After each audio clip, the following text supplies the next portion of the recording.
দোয়াটা শুধু আমার সাথে একবার পড়ে যাবেন, কোথাও লিখতেও হবে না, মুখস্থও করতে হবে না। একবার পড়বেন, দুইবারও না। আপনার গোটা জীবনের জানা অজানা যত গুনাহ আছে সব মাফ হবে। ছোট গুনার কথা বলছি না, বড় বড় গুনাহ, যেমন মিথ্যা বলেছেন, হিংসা করেছেন, নামাজ পড়েন না, রোজা রাখেন না, সুদ খাইছেন, এই রকমের মারাত্মক ভয়ঙ্কর লেভেলের গুনাহের কথা আমি আপনাকে জানাচ্ছি। ইনশাআল্লাহ এই দোয়াটা এতই অ্যাকশনে ভরপুর, যেই পড়বে সাথে সাথে অ্যাকশন। এই দোয়াটা যদি আজকে ফেরাউনও পাঠ করত, ফেরাউনের গুনাহ আল্লাহ মাফ করে দিতেন। তাই আপনি তো ফেরাউন না, ফেরাউনের মতো তো গুনাহ আপনার নাই। আপনাকে আল্লাহ তাআলা নিশ্চিতভাবে ক্ষমা করবেন। দোয়াটা পড়লেন মানে নিষ্পাপ হয়ে গেলেন, বাবু একদম মায়ের পেট থেকে বের হয়েছেন ওই রকম হয়ে যাবেন। হাদিস শরীফ এসেছে, নবীজি বলেছেন 5 বার যদি কেউ গোসল করে তাহলে তার শরীরে যেমন ময়লা থাকতে পারে না, 5 ওয়াক্ত নামাজ পড়লে তার কোনো গুনাহ থাকতে পারে না।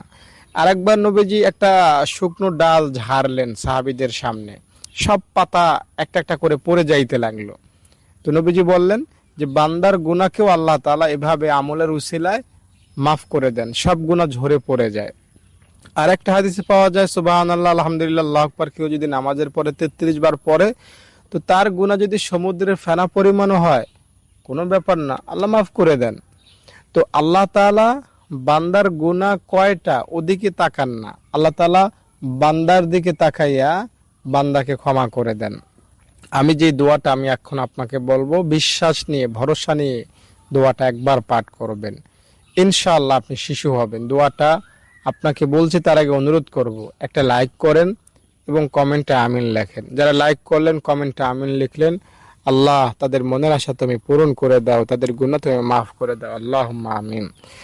দর্শক, দোয়াটা হলো আশহাদু আল্লা ইলাহা ইল্লাল্লাহু ওয়া আশহাদু আন্না মুহাম্মাদান আবদুহু ওয়া রাসূলুহু। এই দোয়াটা কেউ যদি পড়ে উজু শেষ করে, তাহলে তার জন্য জান্নাতের 8টা দরজা খুলে যায়, সে যে কোনো দরজা দিয়ে দাপটের সহিত জান্নাতে পৌঁছতে পারবে।